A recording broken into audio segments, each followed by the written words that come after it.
প্রতি বছরই এই সিন্নিটা আমার শ্বশুরবাড়ি করা হয়। এই সিন্নিটা না করলে আমাদের অনেক বড় ক্ষতি হয়ে যায়। হ্যালো এভরিওয়ান, আসসালামু আলাইকুম। আপনারা সবাই কেমন আছেন? আশা করি সবাই ভালো আছেন। আমি আল্লাহর রহমতে অনেক ভালো আছি। এই সিন্নিটা আমার দাদি শাশুড়ি করে গেছে, এখন আমার শাশুড়ি করে।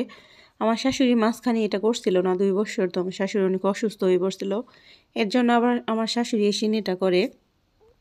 যেদিন এই সিন্নিটা আমাদের বাড়িতে করা হয় ওই দিন খুব ভোরে উঠে সবাই উঠিয়ে দুধের জন্য যায়, কলসি ভরে দুধ নিয়ে আসে। সবগুলো কলসির দুধ এখানে ঢেলে নেওয়া হবে। ঢেলে নিয়ে অনেকক্ষণ জাল দেওয়া হবে, তারপরে চাউল দেওয়া হবে। এই সিন্নিটা অনেক মজা হয়। প্রতি বছরই এক বাবুর্চি দিয়ে রান্না করা হয়। এই সিন্নিটা রান্না করতে করতে প্রায় রাত হয়ে যায়। শুধু ঝাল সিন্নিও করা হবে এখানে, শুধু মিষ্টি সিন্নি না। এই সিন্নিটার মধ্যে কাউকে দাওয়াত দিতে হয় না, যে যেভাবে খেতে পারে, যে যেভাবে নিতে পারে, সবাই এই সিন্নিটা খেতে পারে। তো রান্না করতেছি আমি এখানে, একটু ভিডিও করতেছি আপনাদের দেখানোর জন্য। বাড়িতে অনেক মেহমান আসছে, মেহমান আসলে আমার অনেক ভালো লাগে। এই সিন্নিটা একটু পরে রান্না হয়ে যাবে, তো রান্না হলে আমরা একটু রাস্তায় যাব। আজকে আমাদের বাসায় নিরামিষ রান্না করা হয়েছে, কারণ আজকে মাছ মাংস খাওয়া যাবে না। নিরামিষ খাই, কারণ মাছ মাংস খাওয়া হয় না। আমার দাদি শাশুড়ি এটা পালন করে আসছে।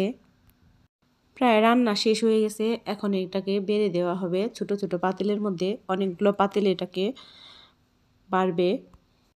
আমার যখন বিয়ে হয় তখন আমি জানতে পারিনি যে এবারটি সিন্নি করা হয়। কিছুদিন পরে আমি জানতে পারি আমার চাচি শাশুড়ি আমার শাশুড়ির কাছে। যতদিন এই সিন্নিটা না করা হয় বাড়িতে কেমন যেন একটা স্তব্ধ হয়ে থাকে, এর জন্য এই সিন্নিটা করে দেওয়া হয়। তো সিন্নি তো রান্না করা শেষ, এটা বেড়ে দিতেছে, তাই ওখানে আমরা একটু ঘুরতে যাব। এই তো আমরা ঘুরতে যাওয়ার জন্য বের হয়ে গেছি। সামনে যে বাচ্চাটা দেখতেছেন এটা হচ্ছে আমার ভাসুরের ছেলে। ও বারে বারে পিছন দিকে তাকাইতেছে, আমাদের দেখতেছে যে আমরা পিছন পিছন যাচ্ছি কিনা। তো আমরা অনেকেই বের হয়েছি। তো আমার যাই আমার বলতেছে, আপনি যে ভিডিও করতেছেন ও তো বুঝতেছে না। তো আমি বললাম, না বুঝলো সমস্যা নেই, এই ভিডিওটার স্মৃতি হয়ে থাকবে, যখন বড় হবে তখন ওকে দেখাবো। তো গ্রামের কিছু দৃশ্য উঠালাম। হাঁটতে হাঁটতে আমরা অনেক দূর চলে আসছি। তো সামনে আমার দেবরের সাথে দেখা, তো আমাদের বলতেছে আপনারা কিছু খাবেন কিনা। যেহেতু বাচ্চারা আসছে, ওরা তো আইসক্রিমের জন্য পাগল, ওরা তো বোঝে না যে শীতের মধ্যে আইসক্রিম খাওয়াটা ভালো না। তারপরেও আমার দেবরে ওদের আইসক্রিম কিনে দিছে। তারপর আমাদের আবার পেঁয়াজু কিনে দিছিল। পেঁয়াজু খাওয়ার ওইটুকু সময় আপনাদের সাথে শেয়ার করা হয় নাই, যেহেতু অনেক লোকজন ছিল।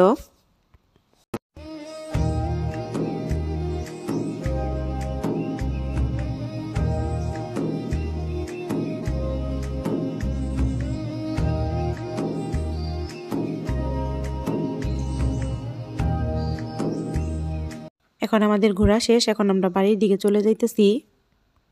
আমরা এমনিতে বাড়ির থেকে বের হই না, তো আজকে মেহমান আসছে এর জন্য তাদের নিয়ে আসছি। তো ভালোই লাগতেছে, বাচ্চারাও অনেক আনন্দ পাইতেছে।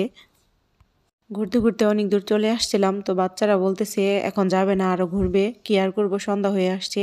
তো এখানে আবার ঝাল সিন্নি রান্না করা হইতেছে। প্রতি বছরই সিন্নিটা রান্না করতে করতে রাত হয়ে যায়।